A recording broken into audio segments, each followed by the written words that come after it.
you playing? Hello, and welcome to What the Bleep Are You Playing? A podcast where we play a game many times bad and tell you why the bleep we played it. I'm Sean Caliber. This is Thomas Edge. And Sword, give me Mason! And we played...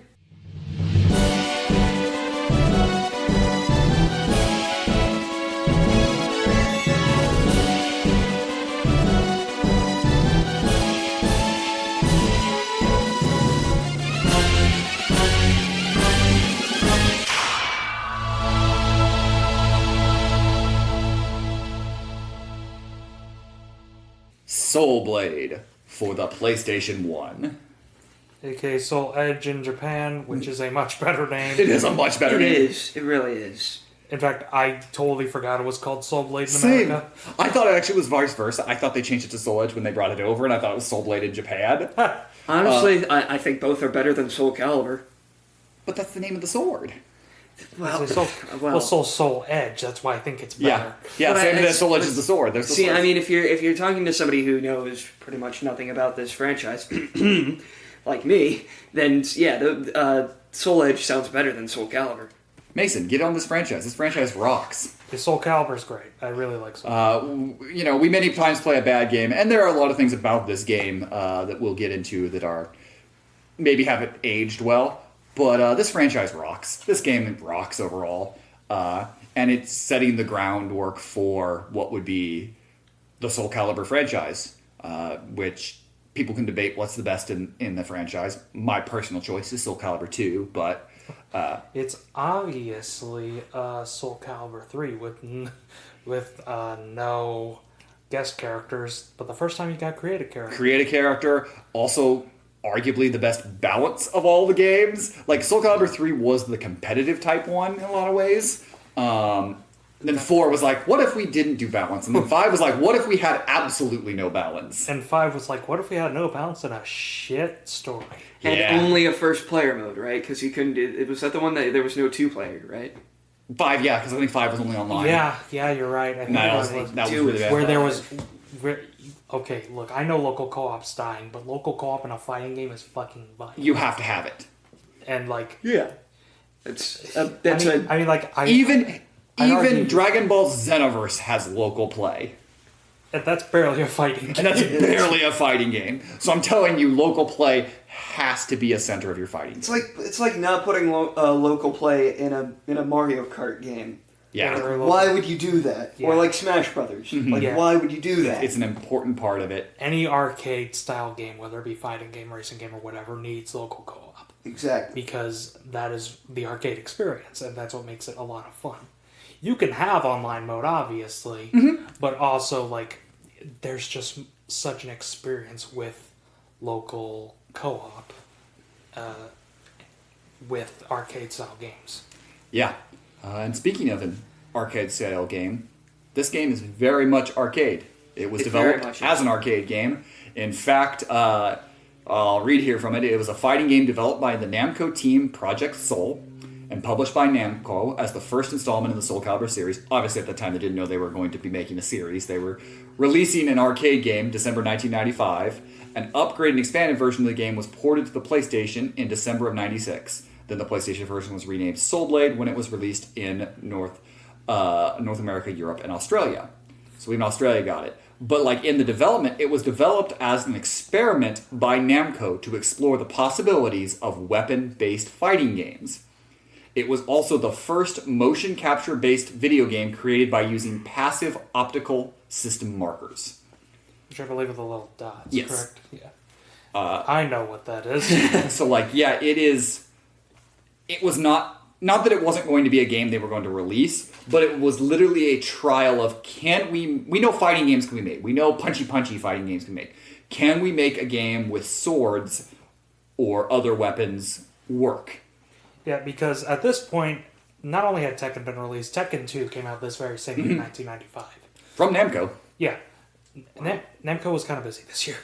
Because not only did Tekken 5 come out, but I believe the same month as Soul Edge, Time Crisis also dropped in the arcades. They were dropping arcade games left and right. Like crazy. Look, for the late 90s, arcades were still big.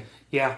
At least I believe it was the same year. But this would be both a commercial and a critical success, and would then be followed up by Soul Calibur in 1998. And you would think, oh, we made a PlayStation game, so the next one obviously came out on PlayStation, right? Wrong. It came out on the Dreamcast. Exclusively. So then you would say, okay, well then the next one obviously would have come out on the Dreamcast.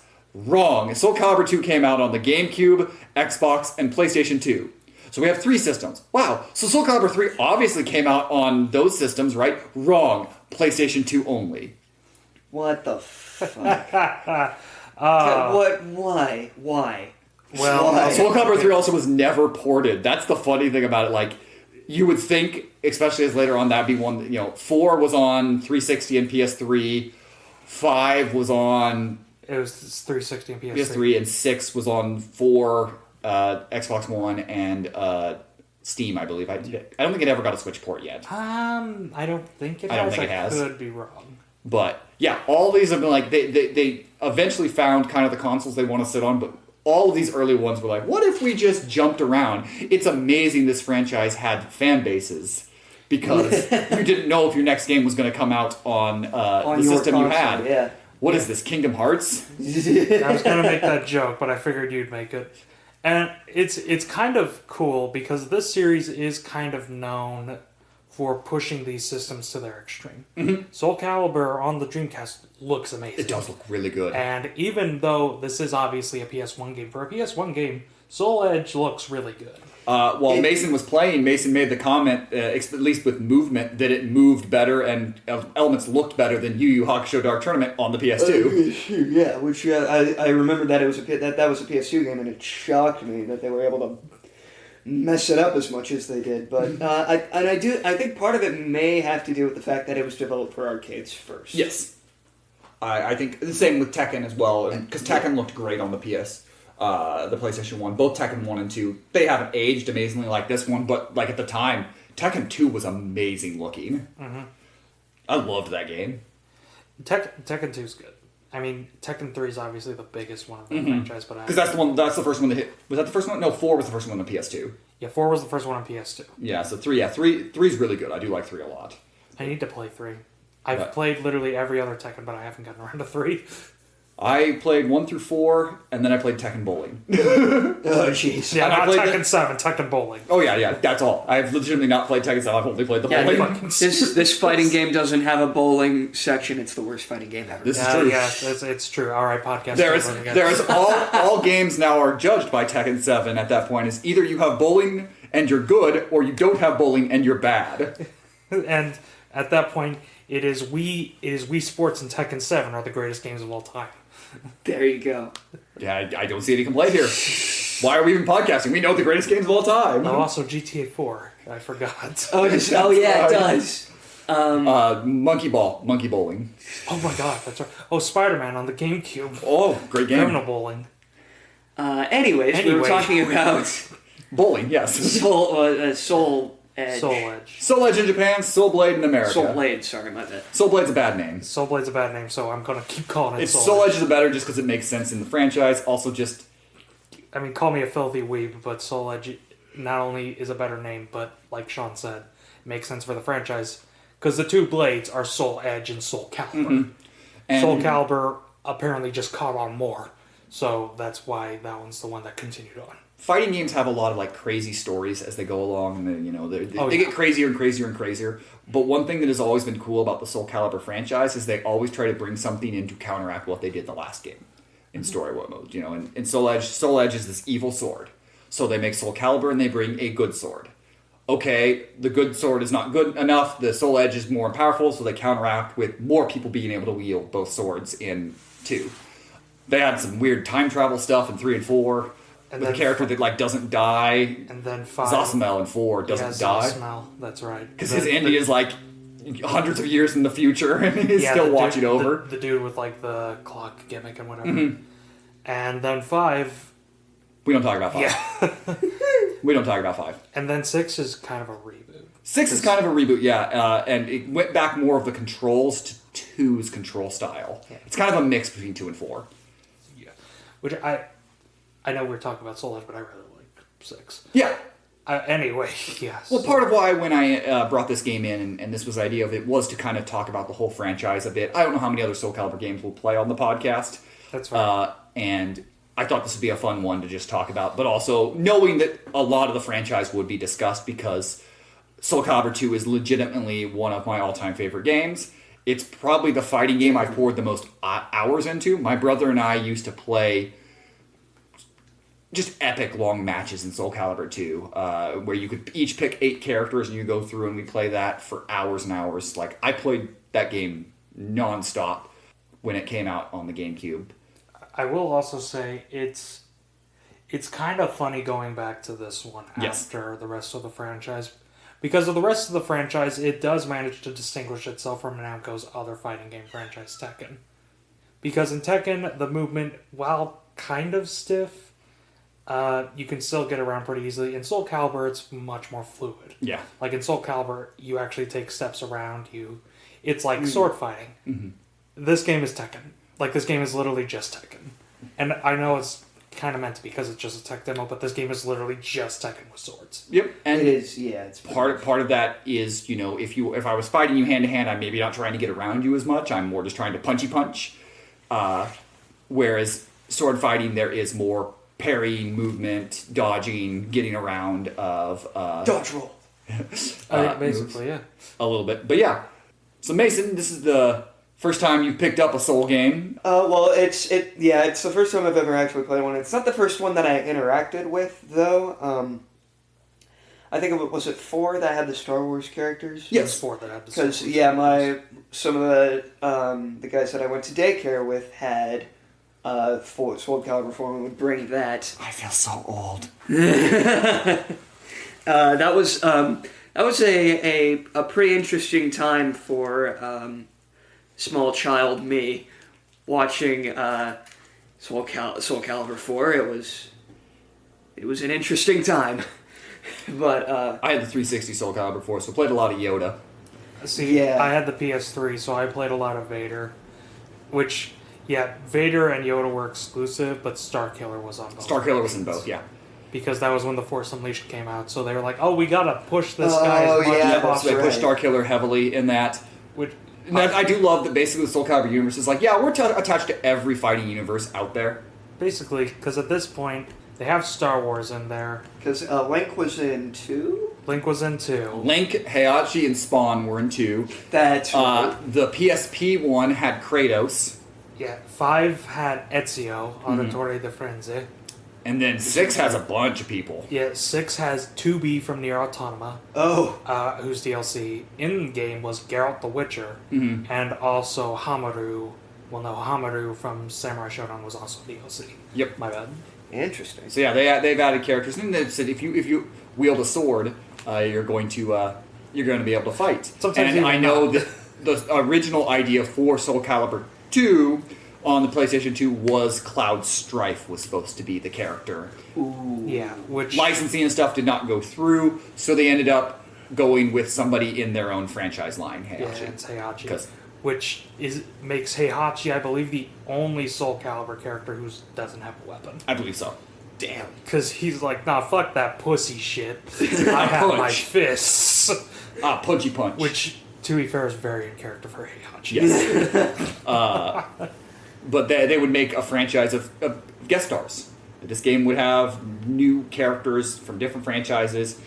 I don't want to say that the fighting game that started bringing in characters from different franchises into yours, but they're definitely one of the fighting genre games that made it prevalent. We wouldn't have all the guest stars in Mortal Kombat or in different things in Street Fighters. Mortal Kombat's the big one. Yeah, Mortal Kombat's the big one now. Yeah. Once they had the DC license, they were like, what if we always are bringing in everything that could possibly be in DC?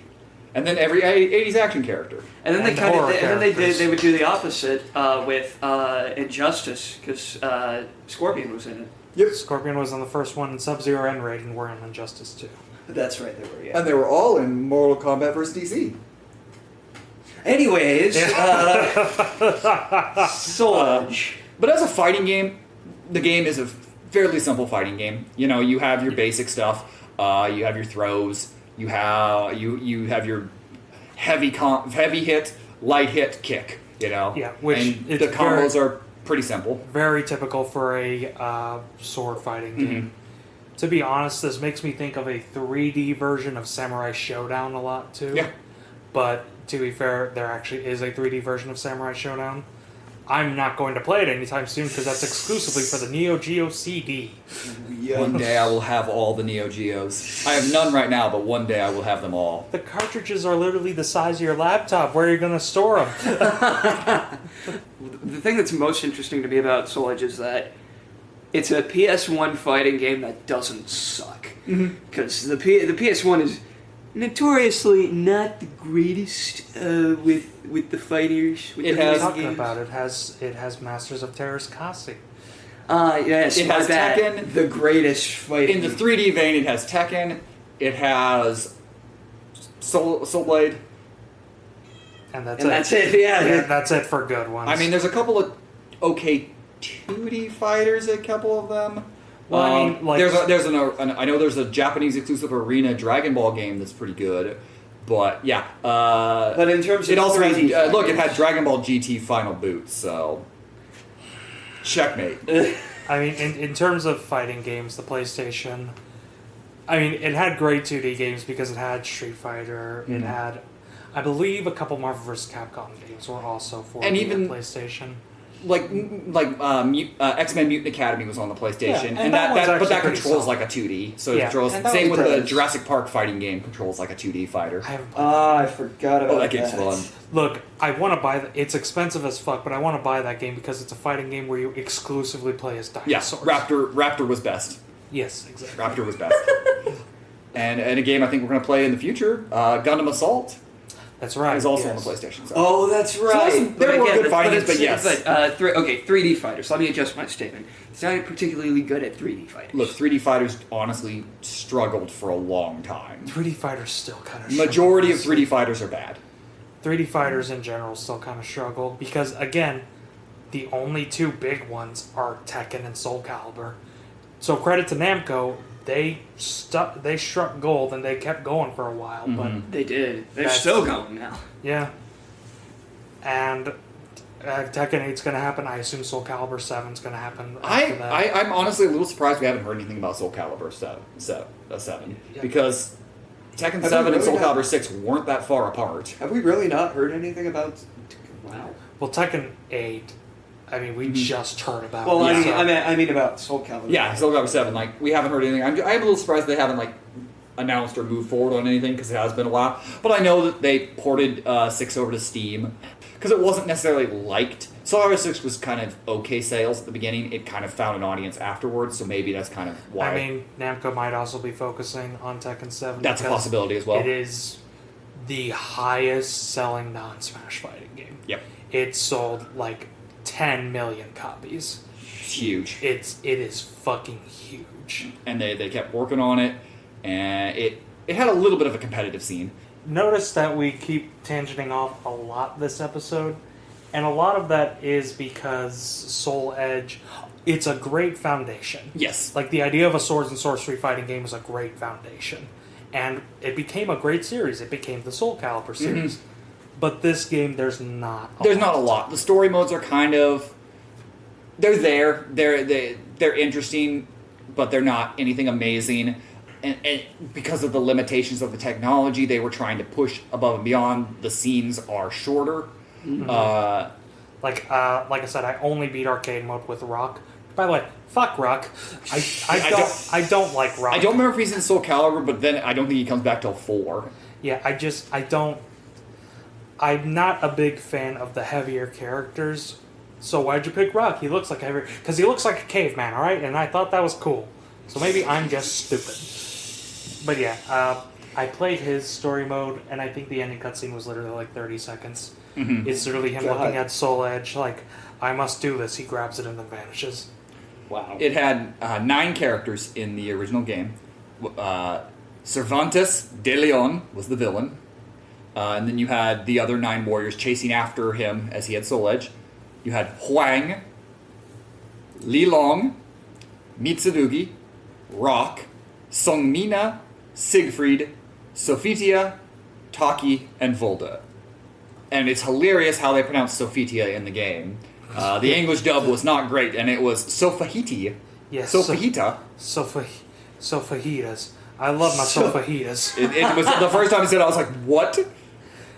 So you can tell it was 90s English dubs, which aren't good in general, but it's also like, oh my god. So after Soul Edge, Rock appears in the first Soul Calibur, skips 2, shows up in 3, and is also in 4. Okay, he was in 3. I couldn't ever remember if he was in 3 or not, because I played 3, but also it was not one that sticks in my mind as much, because while owning it, it was kind of a little bit behind playing it, but that makes sense. He's kind of a basic character, and when they introduce Astaroth anyway, Astaroth kind of takes over a lot of the same movesets. Interesting. Yeah, And because it's they're better. both very much the axe characters. And Astaroth is just cooler. Rock just kind of is a professional wrestler with a axe. Astaroth, yeah, Astaroth is a large bald man with an axe who is trying to plunge you into the depths of hell. Even other axe users got cooler, because that is part of my problem. Again, I know it's the first game, I can't go totally insane, but I'm looking through it and I'm like, where's Lizard Man? Yeah. Where I miss Lizard Man. Or I forgot that, like, Cassandra didn't get introduced till later, Sophitia's right. sister, because And Sophitia is it's, unlockable in 2. You have to beat part of the game. Cassandra's who you start with. I think you actually get both of them in later games, which is kind of... They're kind of redundant. Yeah, redundant, that's the They're word. a little bit different, but they do have very similar. Well, not in common fighting games, characters would be similar. I mean, yeah. Obviously from Songmina in this game, they would create Killick, who has a very similar moveset and would be broken in 4. To the point that if you pick Killick and win. Okay, you're Killick, you win. Yeah, pretty Because much. the thing about Songmina and then Killick in the games is they have really long reach. Killick is just a staff. Yeah, They have really, really long reach. But Killick in 4, so in 2, it's a little more balanced. Killick is kind of like medium strength. So his attacks don't do as much, but he has long reach. In 4, he is literally the most powerful attack and has the longest reach. Jeez. So he's the fuck off I win. Yeah. Basically, you can keep people at point blank and a win. 4 also introduced the, like, the soul, like, what do they call it? The soul something, and if you get it and you push 3 buttons, you win. I think it's called It was the like auto wins. I think it's called like Soul Rage or Soul Yeah, Arts or but it was just something it did like a cool thing, and you auto win. So but a lot of that to get the soul gauge to grow was like blocking. So your character could just block a bunch, Which it kind and then win. Which it's hilarious looking at Soul Calibur 4 because Killick's the most broken character. I mean, in the Xbox 360 version, you have Yoda, who's super short, so he can dodge a lot of the attacks. But in the PS3 version, you have Darth Vader, Destroyer of Worlds, Crusher of Souls, the most badass Sith Lord of all time, getting his ass kicked by some dude with a stick. Yep. And it's like, God damn it. And so the games have never been known for being super balanced, but like 4 is where it got out of hand. This game is all. There's a couple characters that are better than others, but it's pretty balanced overall. Cervantes, Siegfried, and Li Long with his nunchucks. Those three were the kind that I'm like, motherfucker. Yeah. That's why I stuck with Siegfried the entire time. Yeah, I know, you bitch.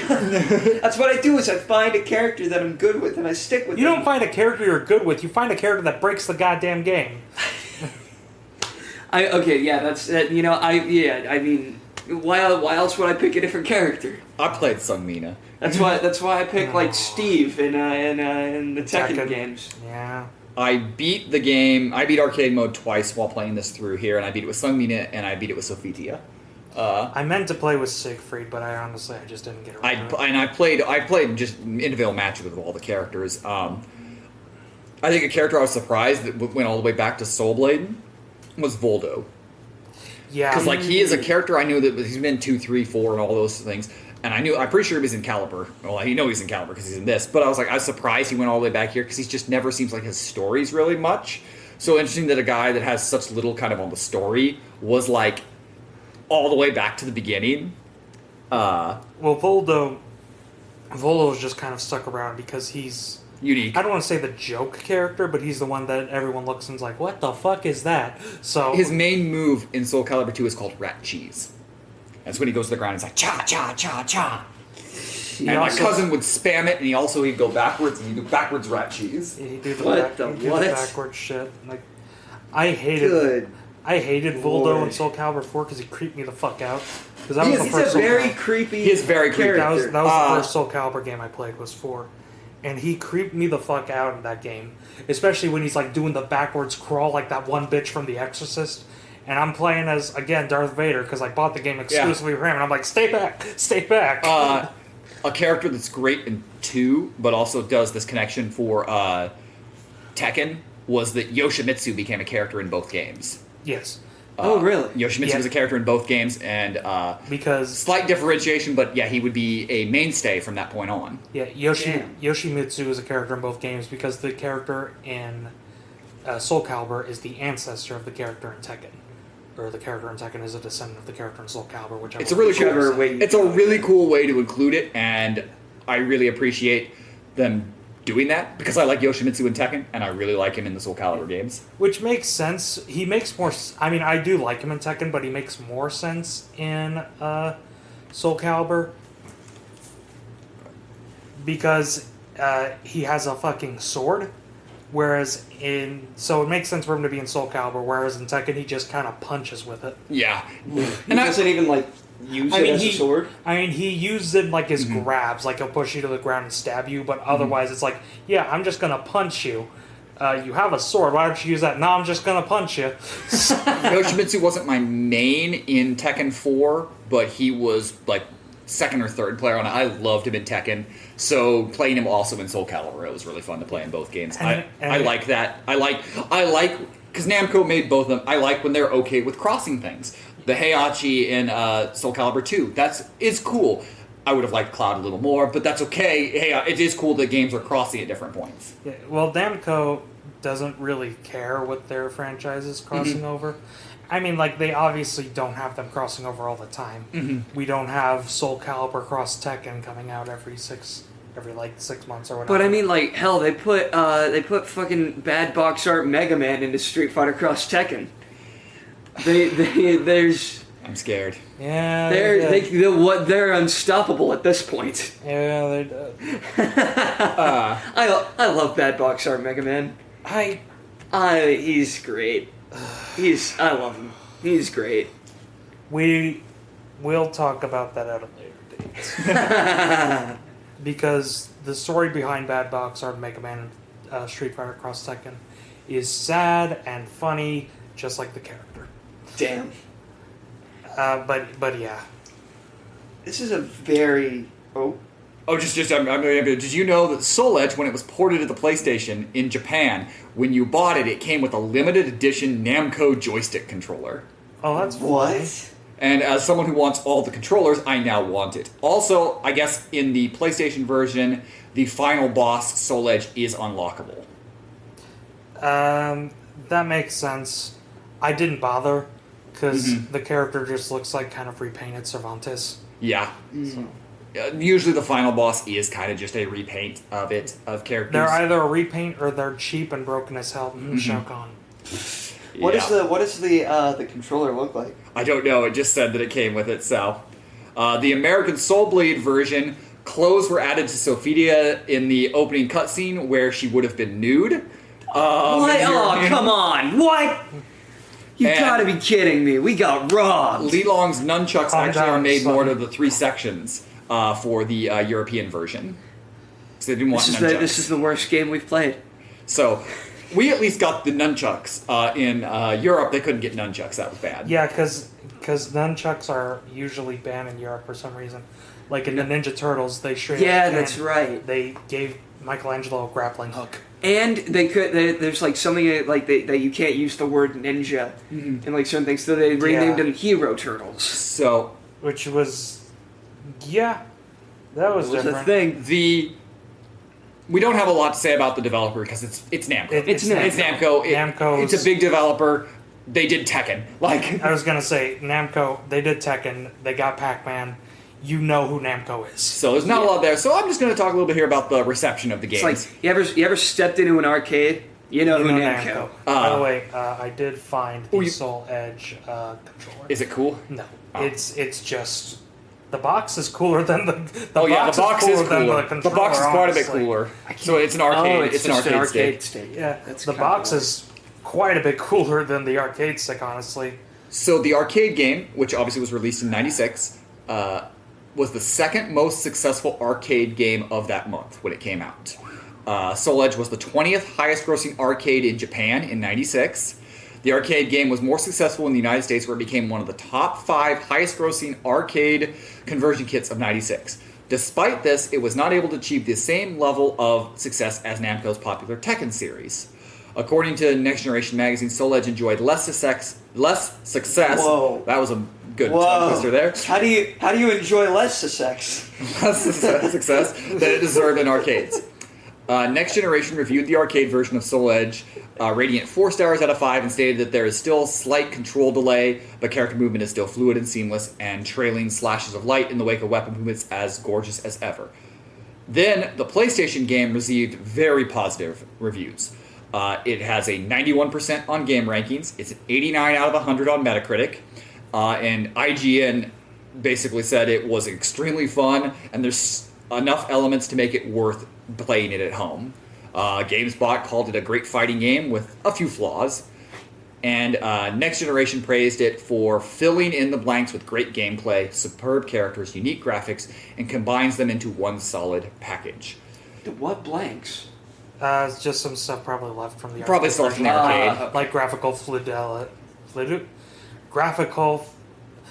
Good graphics, better graphics. And Electronic Gaming Monthly applauded the full motion video for the PlayStation port, saying it is the best intro of the year.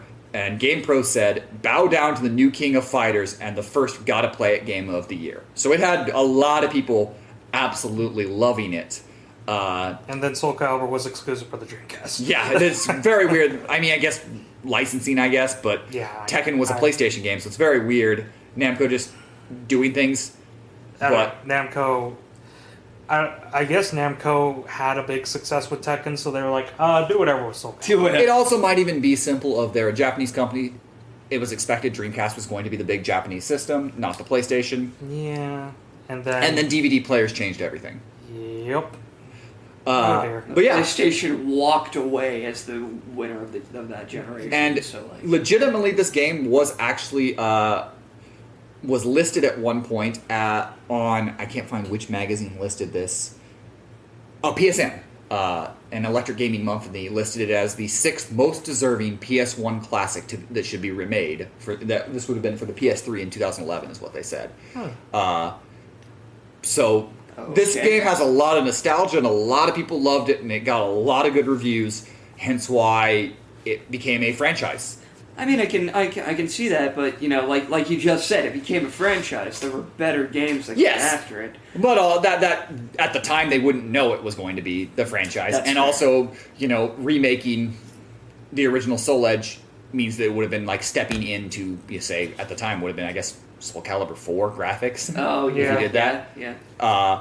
That would be kind of fun. If they remade it, would they bring in a guest character? It would have to be from the 90s. It has to be from the... at that point, it'd either be... If they get a license, it'd be... Oh, God. No, Mortal Kombat would have that. Oh, yeah, no, they bring in the Ninja Turtles like Injustice 2. There's got to be a 90s franchise that hasn't been... what about the killer from I Know What You Did Last Summer? What the fuck? I don't know why. There are horror villains in the Mortal Kombat because Ghostface and Soul Blade. It was Freddy in Mortal Kombat 9, Jason, Leatherface, Predator, and Alien in Mortal Kombat X. And then in 10 they were like, let's do action movie characters, which I love. Yes, but I know we don't necessarily have a ton to say about this specific game. This has been a very. I was going to say it'll be on it, this but was a lot shorter than. It'll be a lot of, but there's a lot to be said about this game and the reception of that. It's showed how good fighting games, especially at that time when you had arcade in this, would create a fan base that were interested in it, and that's where the franchises were spawned. Yeah, and I mean, this game did its job. Because Namco has gone out and said, I think Sean brought it up earlier, it was a tech demo. It was a tech demo to see if you could make a fighting game with weapons. You did. And to be honest, this came out after 2 Battle Arena Toshinden games, and it blew both of them out of the water quickly. So... And said, yeah, as Mason has pointed out, it would make better games afterwards, but definitely its legacy is going to be existing for a long time. Yeah, especially going on because it kind of holds in its own place, because Soul Calibur would just be titled Soul Calibur before all of them would have the sequels. This is the only Soul Edge or Soul Blade. Yeah, it's the only game in it. Technically, then the franchise starts with Soul Calibur, so kind of it is its own thing at the same time while being the beginning of it. So it's more like a prequel. I think Mason brought it up. It's very Demon Souls to the Dark Souls. Yeah. I was going to say Mason brought that up. I did say that. I meant to say that here, and I completely forgot about it. But so I'm stealing your thunder. It's fine. But yeah, on this podcast, we like to ask 2 major questions of every game that we play. The first one is, how does this game hold up? I mean, aside from the fact that we've tangented a lot, the game holds up really well. Yeah, it does. Like it's got its 90s arcade fighting game flaws. Yeah, like visually, I don't think it is. It's some necks great. Are sticking off of bodies. Yeah, but that's for the 90s and for what it is. It holds up fine. The thing important about it is, graphically there's some things that don't look great on it, but it never affects the gameplay. The graphics don't affect the gameplay in any way. Yeah, gameplay-wise, it's held up. Which is really important. It's not like another PS1 fighting game, BioFreaks, that is so ugly you actually can't see what the hell is going on. Or, something as simple as Dragon Ball GT Final Boot, where the graphics legitimately make that game hard in parts. It's a hard, dumb game in general, but the graphics do it no favors. What do you mean? You just gotta pick Kid Goku and you win. Because no one can fucking hit you. So who wins Kid Goku first? Oh god, they both have sticks. Kid Goku against Killick. Kid Goku and Yoda. Yeah, Kid Goku and Yoda. There would be no winner. It'd be a stalemate. But yeah, it holds up. I think the fighting mechanics are all still pretty good. They would have to balance some of the damage done by there, because there are some characters that just, it's like 3 hits and you're like, oh, I have no health left. Again, Siegfried Cervantes, and he doesn't have 3 hits and you're done. It has 1 button press and there's 3 hits off of it is Li Long. Li Long. So those are some things that they would have to tweak a bit as the franchise goes on. Even though they never did fix Li Long, because Maxie's also still pretty broken. Maxie comes in. But the thing about Maxie is if you're good with him, he's broken. But also, Maxie is not an easy character to get good with. So they made him really good, but he's a complicated character. That's fair. Later in the game, because he has no range, which is fitting for nunchuck users. So everyone else you can counter Maxie by giving a little bit of keeping back a little bit. And don't get me wrong, I love Maxie, but he also, once you figure out how to know him, you break the game. Yeah, especially in 2. If you're good at Soul Calibur games, you can break the game. Yeah, you can break them with basically any character. But Mitsurugi, even though he's kind of the most basic bitch character, he's the Ryu kind of the franchise. But you can break the game with him because he just has all these attacks. His special moves are just incredibly big damage. I will also say something I actually think this game kind of does better than the Soul Calibur series in general. I like the weapon degradation. Yeah. I like that the more you block, the more... I mean, it's kind of a pain in the ass, and I prefer how Samurai Showdown does it, where you can lose your weapon, but you can pick it back up. But I like that if you lose your weapon, you're not just screwed. You can still punch. You're obviously weaker, but you can still punch. I actually really like that. They wouldn't until, I think it's 4, because the clothing was additional on that you could knock people's clothes off. The more damage. It's hilarious watching someone's pants just go... Yeah, because you technically... Anything that's armor... Can break. So you can put pants on, and it can be sweatpants, basically, but it's still classified as armor. Yeah. So it can just shatter like glass. Dead or Alive developers, take notes. Anyways. But yeah. Assuming there's gonna be a DOA 7. I mean, I'd play it, but... No. I want... Okay. Thomas Tangents on fighting games again. What? In this episode, no. I really want DOA 7, but DOA 6 bombed. Well, that's it's because they only released it in Japan, didn't they? No, DOA 6 was worldwide. Yeah. Oh, no, it was Extreme 3 that they didn't release. The Dead or Alive 6 just kind of made a bunch of weird decisions. Like, they tried to make it more gritty and realistic, which, okay, but we're playing Dead or Alive. Right. Dead or Alive is a joke. That's the fun part about it. Yeah, Dead or Alive is a funny series. Like, it can still be a fun-ass fighting game, but it's a funny series. You're trying to make it gritty and realistic, and also not only taking away the sex appeal, which, whether you like it or not, is a big part of the series' identity, and also charging for these sex appeal outfits that normally just come in the game, that is a fucking issue. It was a problem.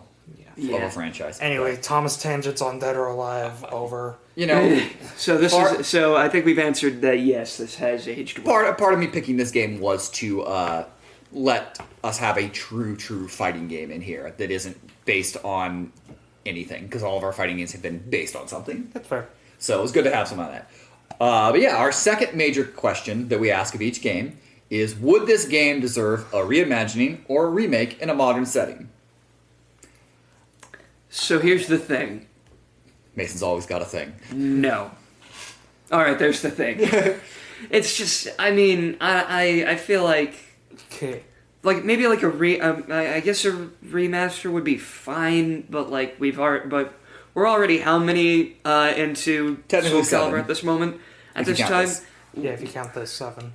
I think we're far enough past this game that it would be like remaking the first Metal Gear Solid now, like with all the Metal Gear Solid games that we have. I would play it. I disagree with that, because there would be merit to remaking the first Metal Gear Solid.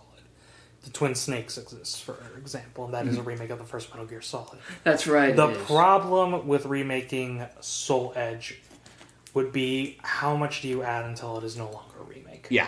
Like, because with Soul Edge, there's a very limited character roster. There's a very limited stage selection, including one that looks like the You last don't stage equip in Solid weapons. R. Yeah, you don't equip weapons. There's no breakable armor. There's no customization.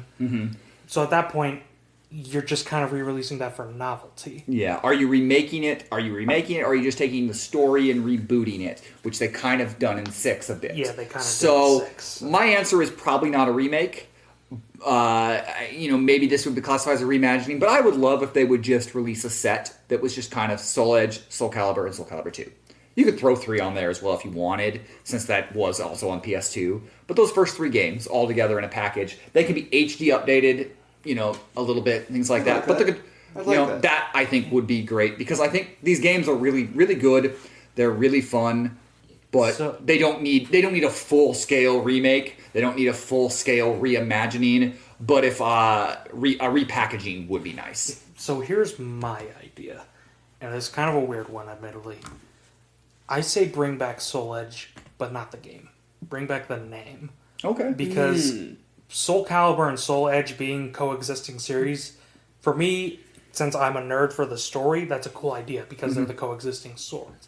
So I say bring back Soul Edge, but not as a fighting game. Bring it back as sort of a spin-off franchise. Okay. Like either a Dynasty Warriors clone, or maybe a real-time, not a real-time strategy, a tactical RPG game. Something like that. Or an action-adventure. It'll be just like Nina Williams. Why must you make everything cry? I mean, they could just come out with a Soul Edge 2. I mean, yeah, but also, like, that's the idea I had. Just bring back Soul Edge, but kind of make it take the story, but do it in a different franchise, or like a different genre. Yeah, and make it kind of a cooperative series with Soul Calibur. Like, Soul Calibur is the main fighting game series, but Soul Edge is taking those characters and putting them into a different genre. I kind of like that. I kind of like that idea. Soul Edge Racing.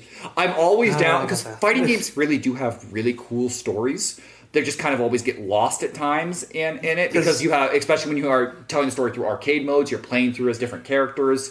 The stories can end very differently. Yeah, like, I'm a nerd for these things, so I can tell you the details about Street Fighter, Mortal Kombat, King of Fighters story. Not a lot of other people are going to give a shit. like, I read the comics and everything, but also I want that story told in video game form. That's not Nina Williams' Death by Degrees. So there's a lot of cool things we can do with it. In fairness to Nina Williams, it's a bad game. I'm not going to say anything about that. But I like the idea of trying to pull it into it, and I like the idea of trying to make it an action game because that character would fit. It's a bad action game, though. Yeah, I mean, I like the idea of Mortal Kombat Mythology Sub-Zero. I ain't going to defend that shit That's either. fair. Good ideas, no execution, bad game. Yeah. Basically, spin-offs of fighting games can work. Just, try. Most of the time they don't. That's unfortunate. A lot of that, they don't. But AKA Mortal Kombat Shaolin Monks is like the only one that's worked. I mean, you could definitely do a kind of strategy-based game where all the characters are involved and you're creating your teams and building and fighting. Yeah. That is absolutely something that could be done in a easy RPG element, and it could have branching paths easily depending on what your team level, which team is on it. So. Oh, we forgot to bring up the actual single-player mode of Soul Edge, the storybook mode. Yeah. Whatever it's called. It's kind of just there. Yeah, the Soul Master mode. The Soul Master mode. It's basically like you pick a character. Or Edge Master, sorry. Edge Master, yes. You pick a character, you read a bit of a storybook, you fight, you equip a weapon, you read a bit of a story mode, you fight, you pick a weapon, that kind of thing. It was done better in other games. Yeah, I mean, and Soul Calibur has never been known for their one-player mode, honestly, because 2 is a weird.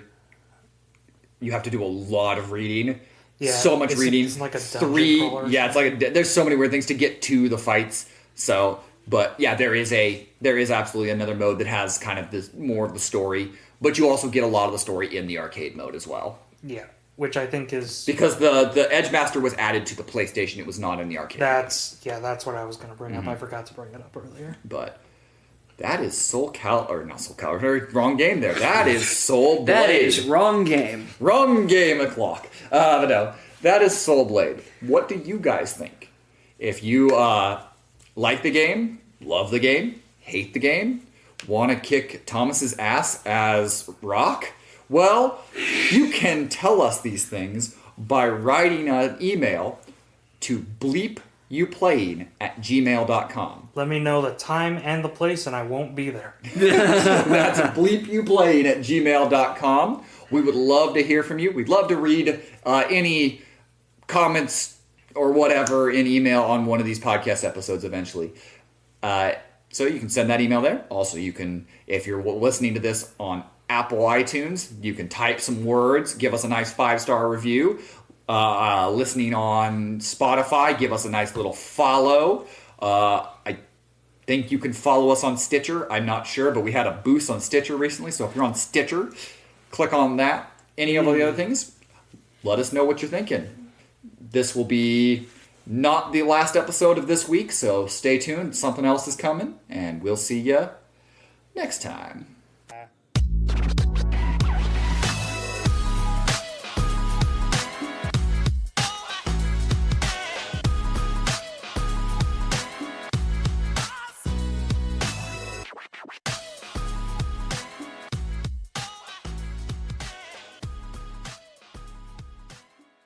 Get good, you slut!